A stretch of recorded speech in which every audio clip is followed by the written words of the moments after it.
Oke, sekarang kita bakalan bahas apa sih yang bisa diambil dari anime Darwin's Game. Yang pertama, yang pasti kalian tahu, tokoh utama dari anime ini itu masuk ke sebuah game yang saling membunuh di situ tanpa tahu apapun. Karena dia terjerumus gitu. Terjerumus ke dalam sebuah game atau organisasi untuk saling membunuh. Di situ dia tidak tahu apapun sampai akhirnya teman sekelasnya mati di hadapannya sendiri. Karena dia tidak tahu apa-apa, di sini dia bukannya murka ataupun marah ataupun membabi buta, tapi dia mencari tahu dulu apa sih Darwin Games, apa sih permasalahannya itu, masalahnya itu apa, dicari dulu sama dia. Sampai akhirnya dia bertemu dengan seorang gadis yang berusaha bertanya. Dia berusaha bertanya, apa sih Darwin's Game dan apa tujuannya? Si gadis itu pun menjelaskan dan ya karena dalam game ini sebenarnya adalah musuh, semuanya adalah musuh, gadis itu pun menyerangnya. Tapi saat diserang pun, si tokoh utama ini tidak langsung balik menyerang.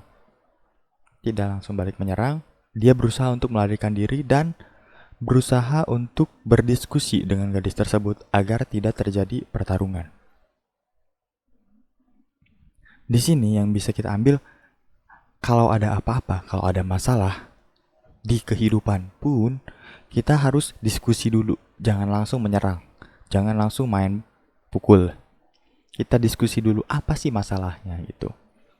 Nah, saat menang pun di sini, padahal si laki-laki ini menang telak dengan gadis tersebut, tapi si gadis tersebut tidak dia bunuh karena tujuannya adalah mendamaikan gitu, mendamaikan tanpa adanya pertarungan.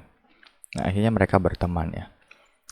Nih, tokoh utama ini terus-menerus melakukan hal yang sama, diskusi sampai akhirnya dia membentuk sebuah klan gitu, sebuah klan. Sampai situ dia tidak pernah membunuh siapapun ya. Tidak pernah membunuh siapapun. Setiap orang yang dia kalahkan malah menjadi temannya. Lanjut di akhir cerita. Ini Darwin's Game kita sebut organisasi lah. Dalam organisasi ini. Nah, terus ada temannya yang tidak tahu apa-apa di luar games tersebut, di luar permainan atau organisasi tersebut, tiba-tiba diculik oleh musuhnya dan dicincang, dibunuh. Disinilah tokoh utama kita yang tadinya sangat sabar dan mengedepankan ngobrol dulu sebelum bertarung, sampai tidak mau mendengar apapun lagi, dia menjadi dingin dan menjadi pembunuh yang sadis. Tujuannya apa? Tujuannya untuk menyelesaikan game tersebut agar tidak jatuh lagi korban-korban seperti temannya yang di luar game itu malah dibunuh tadi. Yang mau saya sampaikan dari anime ini tuh yang bisa ditangkap berarti kalau ada apa-apa, kalau ada suatu masalah, jangan langsung marah. Ketika kamu terjerumus suatu masalah, jangan langsung marah, jangan langsung ikut-ikutan orang lain. Di sini orang-orang membunuh tapi dia tidak membunuh awalnya. Nah, jadi kalau misalkan kamu terjerumus suatu masalah, terjerumus ke suatu organisasi tanpa kamu inginkan, dan udah terlanjur ada di dalamnya, kamu harus cari tahu dulu apa masalahnya dan apa yang harus kamu lakukan. Pilih jalan yang terbaik menurut kamu.